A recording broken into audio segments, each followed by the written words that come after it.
In this video, I watch my son fly, I talk about chemicals, I land on one foot, and finally, I make a mess on a table.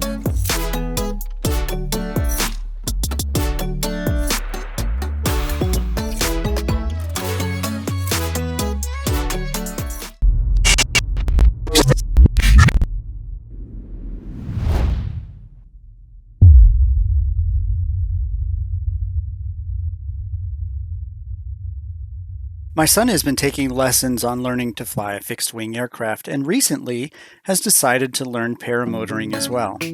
Being able to share the joy of paramotoring with him is, well, there's a lot of mixed emotions with it. It's wonderful because I get to share my love of flying with him, but at the same time, well, it's a bit scary as well.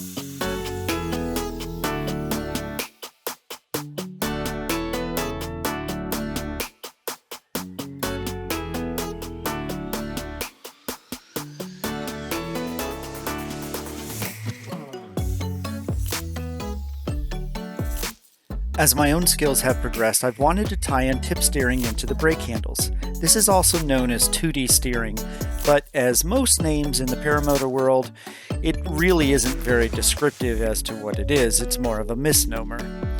Basically, it's like tying in the ailerons into the flaps on a fixed wing, or really the tips of the paraglider wing into the brake handles, which normally handle the trailing edge of the wing. This gives you dynamic steering, and it's very three-dimensional. The farther out you go, the more of the trailing edge you get. The farther in you go, the more of the tips you get. And you get a dynamic range between the two. Now, when I first sat down to tie in the tip steering, this is something that I had never done before, so I learned quite a bit about routing and the way that the lines actually work, tying the knots and how to tie them in together. Basically, I learned a lot about the lines. After I finished, it was time to take a flight and see how it worked.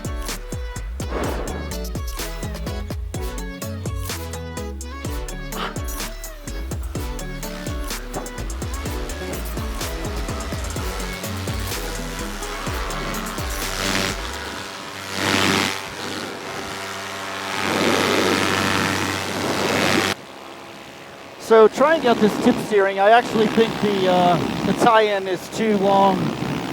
So unfortunately, I can't really test it out. I have to loosen those lines and try again. In the meantime, we can play Plinko in the hay bales there. Oh, coyote! Look at the coyote. Ooh, way thermally. Anyway, watching my son fly, you start thinking, oh my gosh, those lines are so tiny. You know, he's hanging by a thread. I wonder what those threads are made out of. So I started looking into it. First, let me give you a little history on what those lines are. It all starts with a company named DuPont, which I'm sure you've heard of. So DuPont was messing around with something called meta-aromatic materials, looking for something that has a really high heat resistance. They ended up making a product called Nomex, which I'm sure you're familiar with. Anyway, Nomex is used in military and medical and all kinds of things. That was great, and two companies named Monsanto and Bayer got together and started messing around with para-aromatic materials, not meta. And the para-aromatic materials seem to have a really good feature in which they had a high load-bearing resistance. Right? They were very strong for their width. Right? And so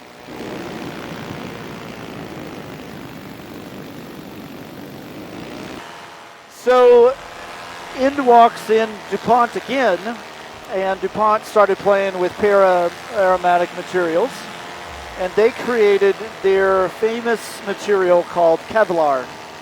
And Kevlar is that para-aromatic material that is used on a lot of these lines up here. But believe it or not, the story does not stop there. There's more to this story. So Kevlar is good. Kevlar is actually very good. But DuPont thought they could do better. And so they started messing around with polyethylene fibers. And they created a new fiber that's even stronger and has much more weight bearing to it than Kevlar, and it's called Dyneema. So DuPont had Kevlar, which is a great material. Everybody knows Kevlar, and thought they could do better, and they did do better. Actually, Dyneema, weight for weight, thickness for thickness, much more weight bearing. Actually, it's better for abrasion as well. Holds up to abrasion better. Holds up to a bend test better. It's better in so many categories. Dyneema is such a much better material, way stronger than Kevlar. All right, so you're probably thinking, okay, well, everything is made out of Dyneema then, right? Well, no. Most are still made out of Kevlar. Why? Well, turns out that as good as Dyneema is, it shrinks when placed in an environment that's more than about 160, 170 degrees. That's Fahrenheit, by the way. I don't know Celsius, but Fahrenheit-wise. And because it shrinks, that's the issue. So when Dyneema shrinks, it can be stretched back out. In fact, if all your lines were shrunk by a little bit, and you got back on your paraglider or paramotor and you flew around again, you would think, okay, yeah, it's going to stretch back out to what it should be. And that would make sense. Except the problem is not all these lines have the same weight applied to them. So your A lines, these red lines here, are going to stretch farther than the green lines there. And those are my B lines, or the blue lines, or the green lines. And because they're going to stretch out more or less depending, well, that's a bit problematic. Because it will change the shape of your wing as weight is being bared on it. And so, as long as you don't get Dyneema warm, too warm, then Dyneema is a better material. The problem is you might. And because you might, most of these lines are still made out of Kevlar. Especially in the beginner wings, beginner and intermediate wings. Now you started getting into more advanced wings and you start thinking, well, the more advanced flyers probably know how to take care of their wings a little bit better, and that is true. And so you start seeing that the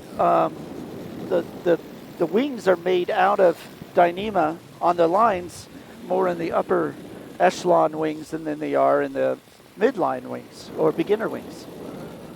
And that's the reason. The reason is because beginners may not know, oh, don't leave your wing in your hot car in the middle of summer because your lines will shrink. Obviously, that creates a safety factor. So anyway, now you know all about lines. So Dyneema, you can color it. You can make it different colors. You can't with Kevlar. It's going to be that tan, dull color. But again, Kevlar, it resists heat because it's an aromatic material, whereas Dyneema doesn't. By the way, Dyneema is not sold by DuPont. Actually, they license it to a company called DSM Dyneema. And DSM Dyneema now is the exclusive provider for Dyneema and those lines. So anyway, now you know a little bit about paramotor lines.